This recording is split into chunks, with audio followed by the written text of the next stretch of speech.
Okay. Hello, everyone. Welcome to our career talk today. My name is Vân, and I'm going to be your host for today's event. The topic of today's event is how to jumpstart your engineering career in Canada. However, before we dive into this topic, let me share with you a little bit more about our community, Careers Intake and Engineering in Canada, aka SciTech. SciTech is a community that aims to enable and empower early talent as well as experienced professionals who are new to the Canadian market to build a thriving career in the dynamic fields of tech and engineering. And to this end, here at SciTech, we connect members with industry experts who bring a wealth of knowledge as well as invaluable experiences across a wide spectrum of disciplines in tech and engineering.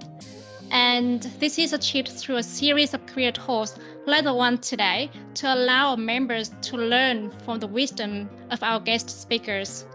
And with that being said, I am super excited to have my dear friend Asim, an associate manager from Unilever Canada, one of the leading FMCG companies in the world, join us today and share his wisdom.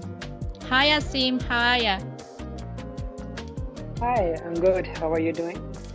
I'm doing well, thank you. Thank you for asking.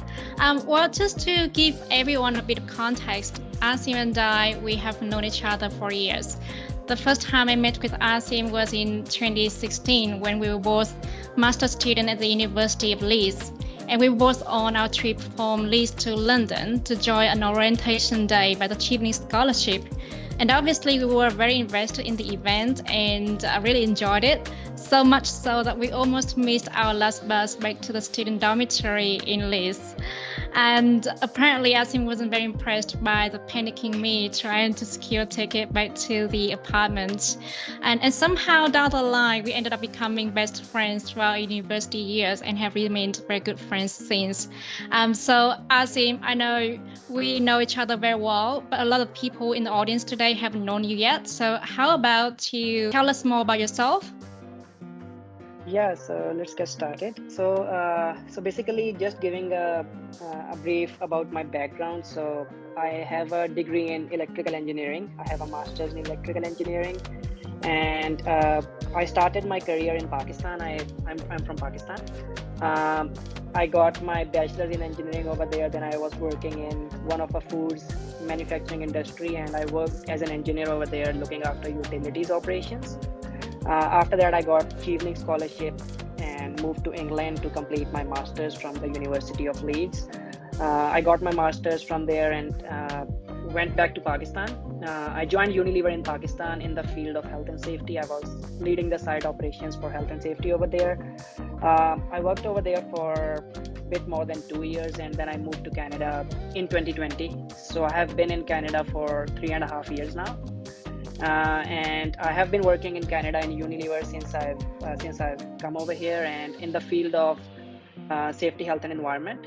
Awesome. Thank you so much for giving us such a comprehensive picture of your career and how you navigated through your different roles within engineering. Now, let us dive a little bit deeper into your expertise. Tell us more about your area of expertise in engineering and why did you choose to pursue a career in engineering in the first place? I was interested in engineering when I was a student, so I opted for my degree. And once I got my degree, there are different fields. Once you are an engineer, you can go for them. Some of them are technical, some can be semi-technical, and you can entirely change your fields as well. I have friends who change their fields entirely. But I wanted to pursue a career in supply chain. Supply chain is a very fast industry. It's quite quick. You have to make decisions, have to work in different departments to get different sort of exposure. So I opted for supply chain, and as a trainee engineer, I'd worked in different departments in supply chain, from operations to utilities to health and safety to maintenance. And by the time I was done with my trainee period, I wanted to go for the utility section because power generation, water treatment, steam generation, they kind of attracted me. So I opted for that, got that experience, So while I was working in that field, I got exposure of health and safety as well. So after my master's, I applied for different job positions in different industries and got a few job offers. So one of them was pertaining to the field of health and safety. It is still supply chain, but it's a different field in there.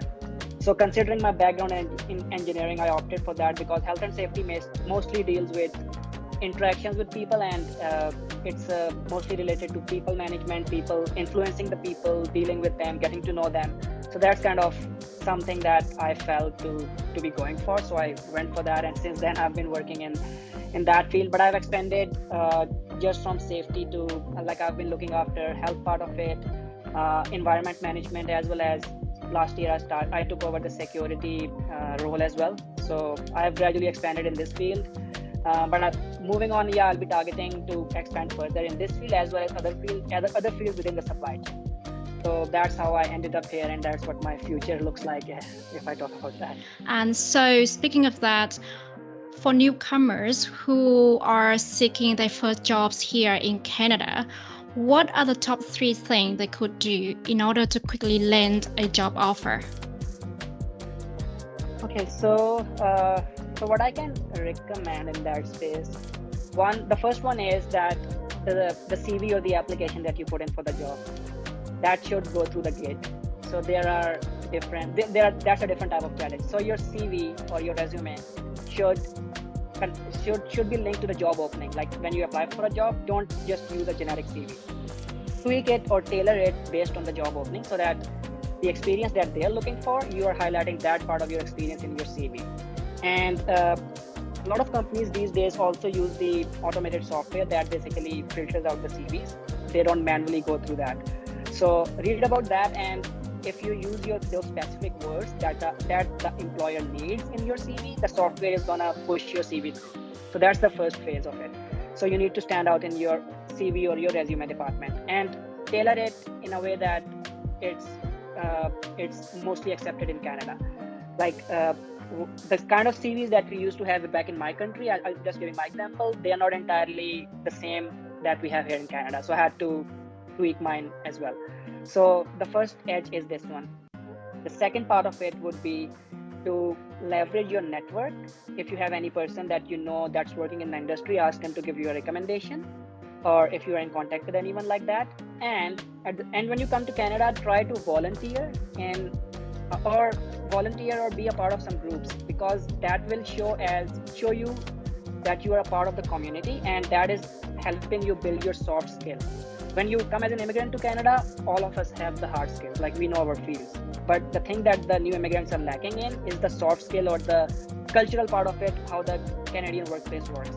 So when you volunteer or when you work in different jobs, even if it's not linked to your field, if you take a starting job, you get to know the culture and you get to know the people, and you get that soft skill understanding. So that really helps the employer in a way that they'll say that the person will adjust to the work field, and they'll be able to connect with the people who are working there already. So these are the 3 recommendations that I can make to the newcomers. And the final one, when you go for the interview, like if you get shortlisted and you get the call for the interview, you have to stand out from the other candidates. So in order to do that, you have to express yourself quite clearly. Your interview should not just be about your job. Like you should be connecting with the person who's interviewing at a human level, so that they get to see you as a person. So that will give them a versatile or diverse exposure to what you are. Instead of just talking about your job, just make it like a two-way thing. Just talk about your experience or who you are or what you like to do. So that gives you a personal connection with the person who's interviewing you. So that's what I can recommend. Beautifully said. Yeah, so audience, we need to focus on, first of all, our CV, because the first thing that can get us into the door. And then also make sure that you tailor your resume, tailor it to the requirements. And also it's important for us to leverage our network. And one thing I want to add here is that it's not just about our own connections. Sometimes you can just co-emailing or co-messaging people, because people in Canada, they're very open to helping others. So don't shy away from contacting someone that you haven't known before.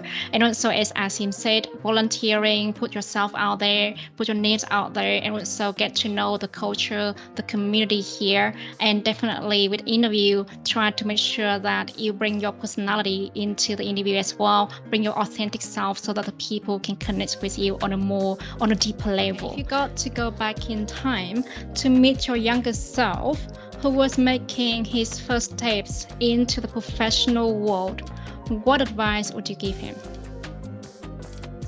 So for me personally, the advice that I'll give myself is that when I was a student, I just looked at things from an academic and non-academic perspective. I was just like, okay, this is the formula, this is the study, this is the field, so you need to know this.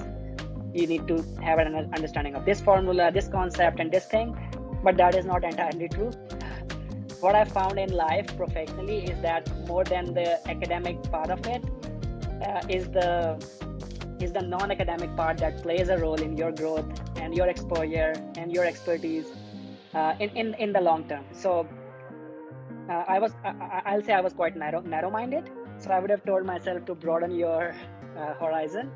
Look at not just your field, look at other aspects of it as well. Look at the people part of it as well. Look at the team part of it as well. Look at it collectively, because that collectiveness is what drives growth, and that helps you in the longer run. Yeah. So that leads me to my next question, which is also one of my favorite questions for tonight, which is, what distinguishes great candidates and good candidates? Or in other words, what makes a good candidate great?